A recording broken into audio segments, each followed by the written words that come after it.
My Google is full. What do I do? Your photos taking up all your storage and therefore you can't get your email. Like that doesn't work well. If it's something you really care about, maybe your most prized possession, you have to step back and wonder, is that where I should be using a free service, or is that something that I should actually be paying for? Hello and welcome to Clutter Care Organizing. Today we are talking to expert Jenny Kasa, who does photos and digital photo organizing.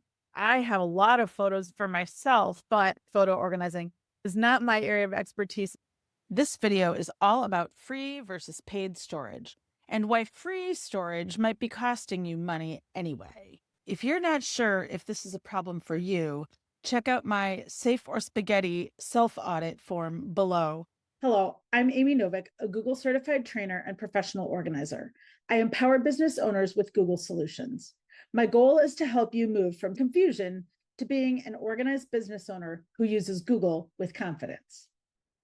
I would say that my main goal for people is to encourage them to find a way that they can store everything in one place. And that is really what has helped me have a lot of peace of mind with my photos and memories, is that I have a permanent safe hub that I've created for my family that will outlive me and be passed on to them.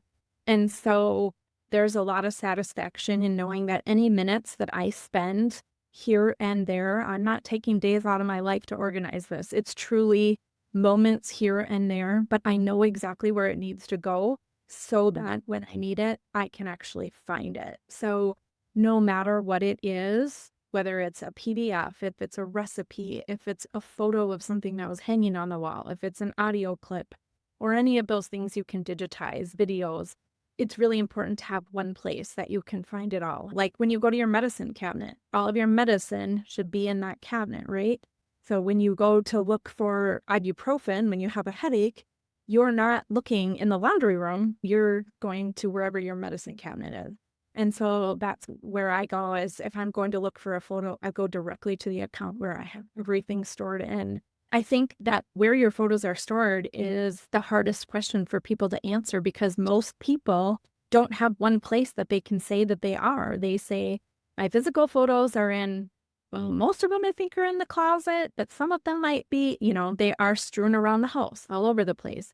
Your phone photos, some people, they go get a new phone and they're afraid to get rid of their old phone because there might be photos on that phone that they want that they haven't done what they need to. Same with when you upgrade a computer. You might hold on to that computer because you don't know if you've gotten all the photos off of it yet. The other thing is, I find that a lot of people don't even know that they have it going to multiple different places at a time. And if they have them going to multiple different places, do they know how to access them if they needed them? That's the thing. People like, oh yeah, they're going to iCloud, I think. And so there really isn't a way to say, where are your photos? People have different multiple accounts. Oh, this Gmail is full. I'll just go start a new Gmail because then I can start storing stuff there. So it's not just Gmail, but you might have 5 different Gmail addresses that have photos in them. That's exactly right. That's me.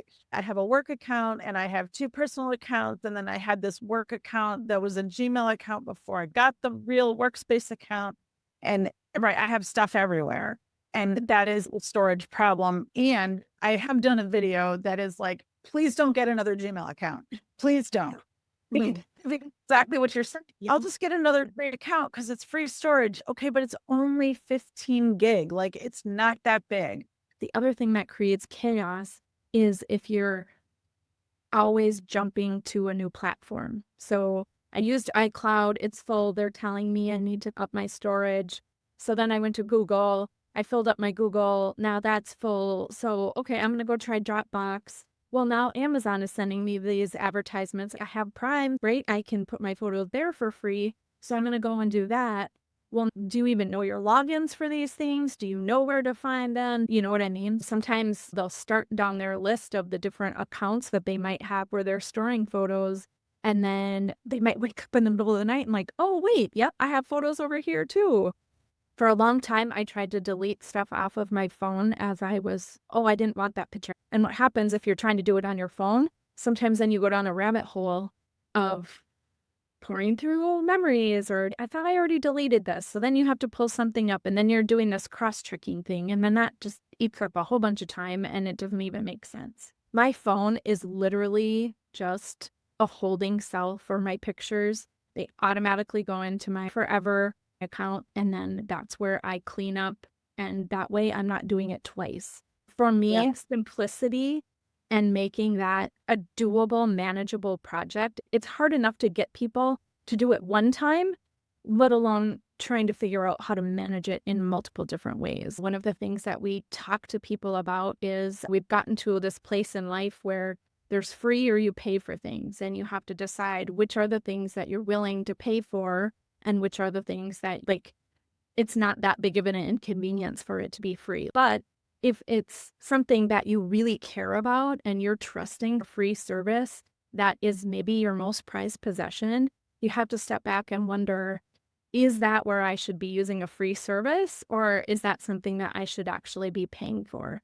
Because I'm old enough to remember that we used to actually have to pay for developing photos, I can associate the fact that taking care of your memories, there is a cost to that. I think the biggest factor is that what most people don't know is when you use some of these free services or a subscription like iPhone or Google, they're asking you to pay for storage, but they really are taking no responsibility for your photos. If something goes wrong in their terms of service, they tell you they are not a backup service.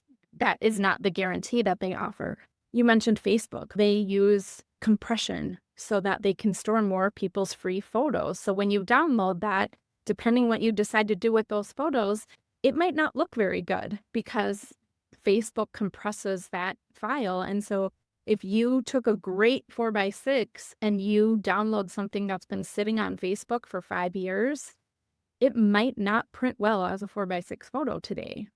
And that's just how that works. And one of the things to note with that is most of the models where you are paying for storage, you're going to pay forever, because when you stop, your storage stops. And the struggle with that is that if your credit card changes or your email is full and you don't receive the email to tell you, and so ironically, we are the flip. You don't actually pay ongoing into eternity. You pay and it is forever. It's a lifetime account, so you pay once, either in a single payment, or you can break it into installments so that it's a little bit more affordable for you.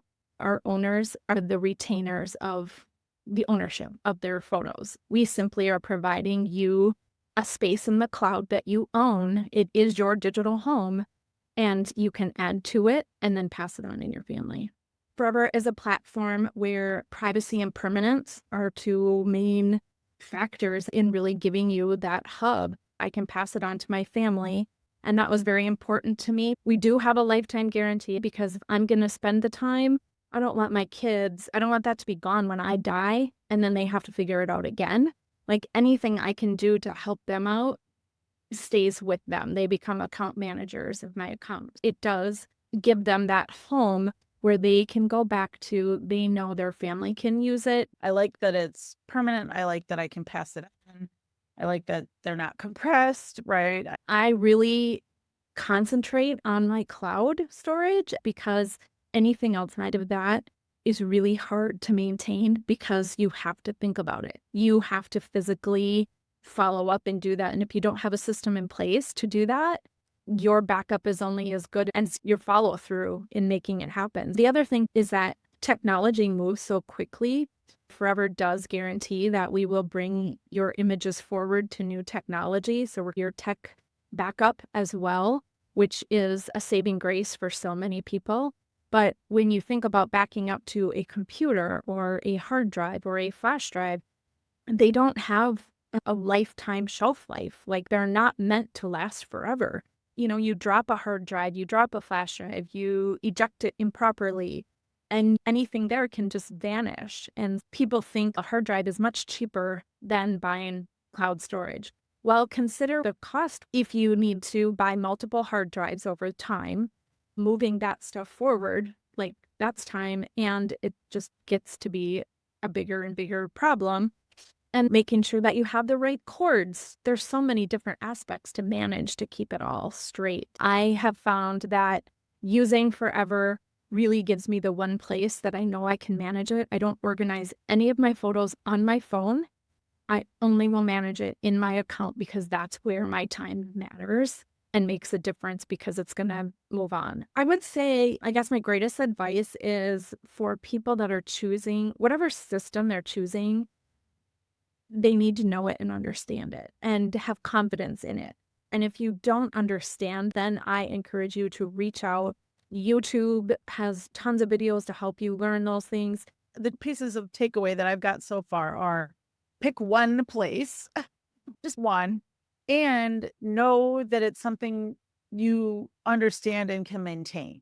And then whether it's iCloud or Google or Dropbox or Forever, you're going to have to pay for your photo storage somewhere. So figure out where that's going to be. Oh my gosh. This is amazing amounts of information. And I really appreciate the thoughtful, the long term, and the practical, and all the really good things. Thank you so much for joining me today. And where can we find you best? It's actually just www.jennykasa.com, and it takes them to a sign up where I can get back to them. Awesome. Thank you so much for all your Yeah, expertise. you're welcome.